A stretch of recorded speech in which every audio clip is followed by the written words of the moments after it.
It's a new day. It's a new lovely morning to start with a fresh and timely topic. Everyone, welcome to the Guest Bus.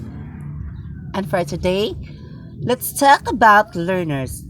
Let's reflect and discuss of how different approaches affect learners in terms of their learning and behaviors in school communities. And to talk about it, I have this amazing, gorgeous, and handsome people who are currently studying at Mati National High School as a grade 11 senior high school general academic strand student.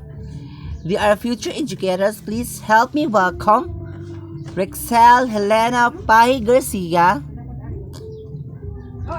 General P. Cagas, Joshua Baladeras, Gwinjoy Dahang. Let's know their opinion and ideas. I am Rainer Namok and I am your host, and that is Gas Bus! Hi, I am Marcel Helena P. Garcia, and I am a class student or general academic strand student.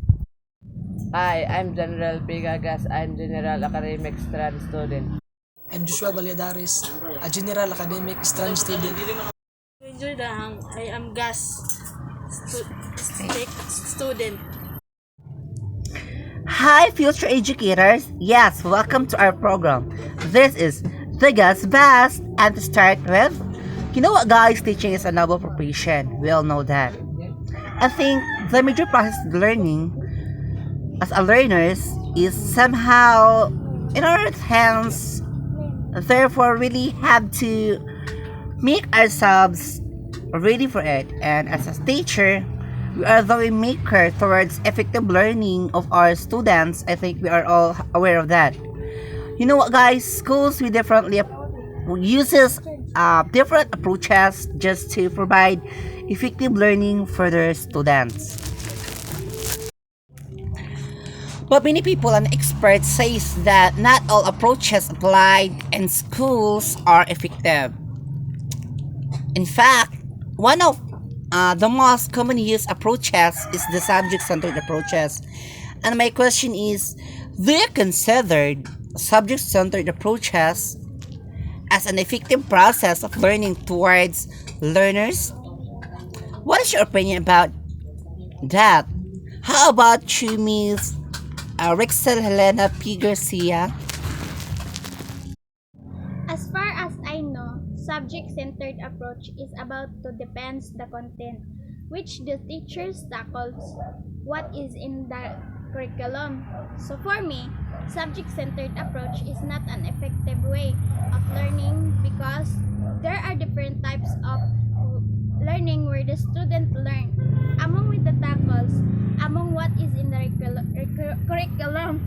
Not everyone understand you, so as a teacher we should also consider the child interest. In other words, we should acquire the attitude being creative in terms of the learning of the learners. That's it. That was my own opinion about subject-centered approach. Okay, and then, are you agree, guys, what Rexel Garcia's statement? What are your another thoughts or opinions about that? How about you, Granger Dahang? To Miss Rixel Garcia statement about subject and integrated approach being in a effective to use, yet still there are one thing, it's that this subject centered approach they will not create this curriculum that this could bring whether this bad or good to the children to teach them will with a good manner and right conduct, which this my opinion about on this topic. Okay, let's proceed to the next question. So our second question is all about As a student or a teacher, a future educators, is somehow taking the online classes. What do you think of online classes? Okay, Joshua Baladares. Classes, as we all know, that this is not for everybody because we all know that we're on the third class country. Online classes is for everybody. We all know that everybody is not privileged to study online classes. For some reason that everyone cannot afford to buy gadgets and stable internet connection.